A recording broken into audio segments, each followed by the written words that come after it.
y a une dizaine d'années, mon frère et moi, nous avons investi dans une chaudière biomasse pour toutes nos activités de séchage céréales et autres plantes. Et nous avons toujours cherché une diversification supplémentaire pour optimiser cet outil de séchage.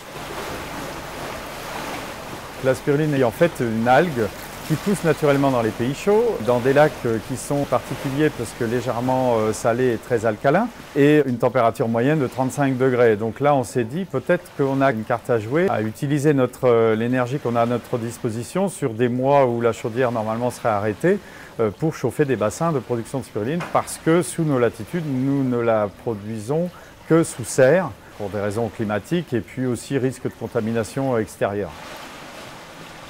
La première chose qu'on nous a dit, vérifiez la qualité de votre eau. Nous sommes en pleine Beauce, mais nous sommes au bord d'une vallée qui est protégée par une épaisse couche d'argile au niveau de ses nappes souterraines.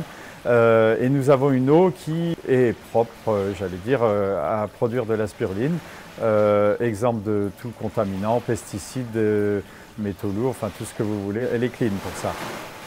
Alors nous avons à peu près un petit peu moins de 2000 m² de bassin, qui est dans une moyenne haute pour une ferme de production française. Nous ne sommes pas des industriels. Alors la spiruline, il faut savoir que c'est un aliment, c'est absolument pas un médicament. D'ailleurs, nous ne sommes que des agriculteurs et nous produisons des végétaux qui sont en fait utilisés pour l'alimentation. Et comme disait Hippocrate, que ton aliment soit ta santé, la spiruline est un aliment qui a de très grandes vertus, et surtout c'est produit en local.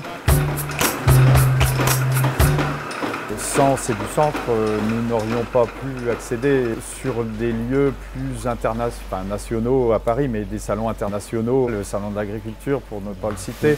Les coûts sont trop élevés, et puis la visibilité sur des stands collectifs comme on nous propose, je trouve ça très bien, puisque en fait ça fait un gros stand Séducentre et on est visible. On fait partie du groupe et c'est l'effet de groupe qui fait un petit peu l'effet de masse.